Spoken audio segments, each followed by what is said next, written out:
Hey guys, Shido here, and well, it's July, and that means it's time for a brand new season of anime. So before we start getting into this season's shows, I thought I'd go back and list my favorites from the previous season. So here is my top 5 anime from the spring season. At number 5 we have Soul Eater Not.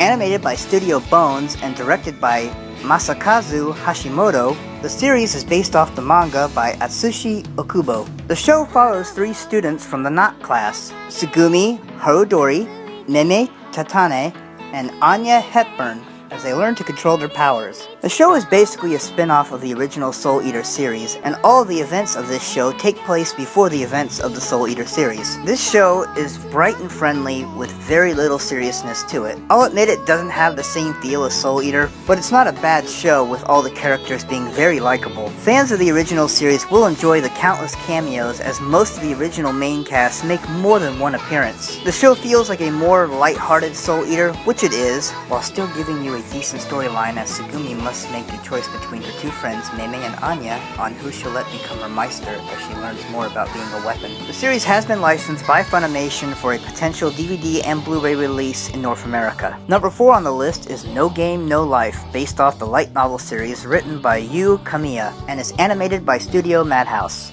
The anime series is written by Yuki Hanada and directed by Atsuko Ishizuka.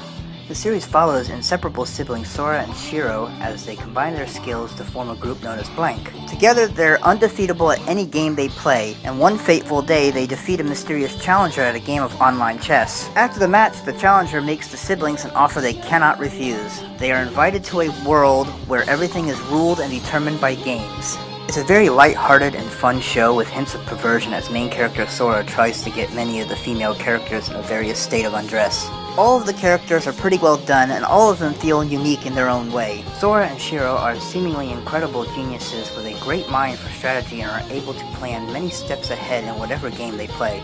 It's the siblings dynamic that makes the show work so well. The downside is that the show ended with pretty much no resolution, and it definitely leaves you wanting more, which is unfortunate because there's plenty of story to tell. The series has been licensed by Sentai Filmworks for a release here in North America. At number 3 is Black Bullet, based off the light novel series written by Shiden Kanzaki and animated by Kinema Citrus. Written by Tatsuhiko Urahata and directed by Masayuki Kojima, the series follows high school student and civil security agent Rentaro Satomi and his partner Enju Aihara, a young girl with superhuman abilities, as they fight to protect what's left of Tokyo after mankind is decimated by a parasitic virus known as the Gastria. This show is fairly dark with a decent amount of action and very likable characters. Rentaro is especially good at setting the mood of the scene, whether it's with lighthearted comments or a sense of dread in a seemingly hopeless situation. This show and the word happy definitely don't go together.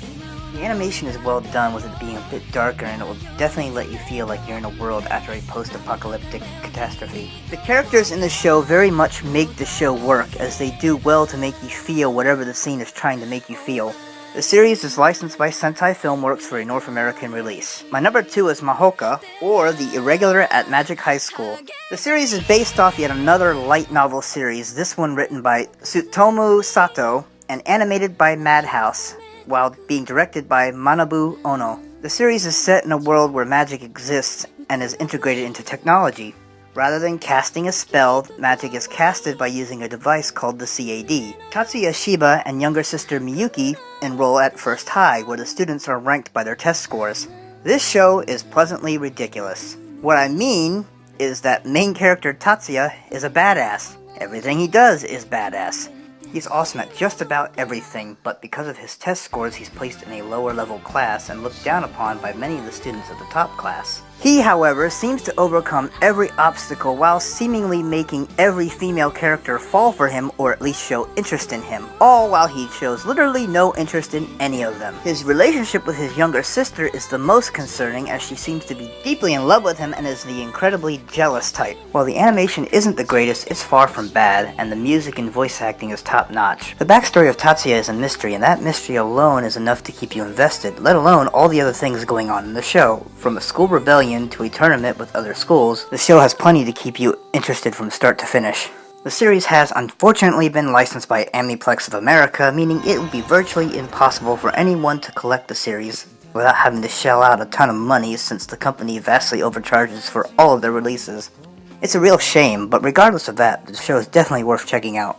And my number 1 is completely biased on my part. Fairy Tail is my absolute favorite series. It's been my favorite since the show debuted back in 2009, and I immediately fell in love with it. I'm a huge shonen fan, with Dragon Ball Z being the very first show that got me started, and shows like Naruto and One Piece being in my top 3. The series is based off the manga by Hiro Mashima and is animated by A1 Pictures. The anime is written by Masashi Sogo and directed by Shinji Ishihara. The series starts right where the last one left off, right in the middle of the Grand Magic Games, as the Fairy Tail Guild tries to reclaim its spot as the #1 guild in the Kingdom of Fiore. The show is far from perfect, and I know it. Heck, it's often made fun of for its insane fan service and even more insane antics. It's basically the power of teamwork and friendship powered up times a million, as Fairy Tail members always seem to win despite the odds and all for the sake of their friends and the guild. If I had to list one of the main reasons why I love the show, it's because it's fast-paced. Whereas shows like Naruto drop you more fillers than they do actual story, and shows like One Piece slow down so much that it takes 20 episodes to move the story, Fairy Tail is in your face all of the time with intense, fast-paced action and incredibly catchy music that never fails to capture the mood or help express a character's emotion. Fairy Tail has been licensed by Funimation and will eventually see a DVD and Blu-ray release. The original series is still being released as we speak. Well, that's it for my top 5 shows of the spring season. I hope you've enjoyed it, and I hope you'll check out those shows. Thanks for watching.